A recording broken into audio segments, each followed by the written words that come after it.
நம்ம oral கேரை maintain பண்ணுறதுல tooth brushing ரொம்ப ரொம்ப முக்கியம். அதை எல்லாருமே பண்ணுவோம். ஆனால் அதில் சில மிஸ்டேக்ஸ் நிறைய பேர் பண்ணுறீங்க. ஸோ இப்போ நான் சொல்கிறத ஒரு வாட்டி நோட் பண்ணிக்கோங்க.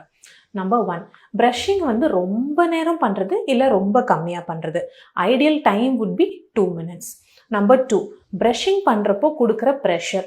எப்போவுமே ப்ரஷ் பண்ணுறப்போ ரொம்ப ஹார்ட் ப்ரெஷர் கொடுத்து பல்ல தேய்க்கக்கூடாது. இந்த மாதிரி நீங்கள் பண்ணுறதுனால உங்களோட பற்கள் இருக்கிற எனாமல் வேர் அவுட் ஆக சான்சஸ் இருக்குது.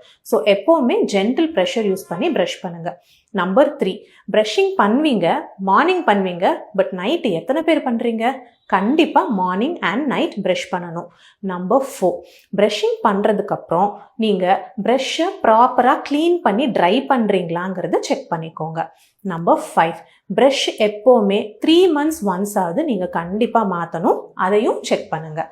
நம்பர் 6, நீங்கள் டூத் பேஸ்ட் யூஸ் பண்ணுறப்போ ரொம்ப அப்படியே ப்ரஷ்ஷோட ஃபுல் லென்த்துக்கு யூஸ் பண்ணணுங்கிற அவசியம் கிடையாது.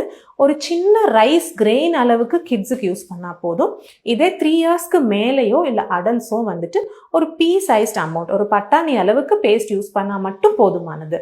ஸோ இந்த மிஸ்டேக்ஸ் எல்லாம் நீங்கள் பண்ணுறீங்களா இல்லை நீங்கள் கரெக்டாக தான் ப்ரஷிங் பண்ணுறீங்களாங்கிறத கீழே கமெண்ட்டில் சொல்லுங்கள்.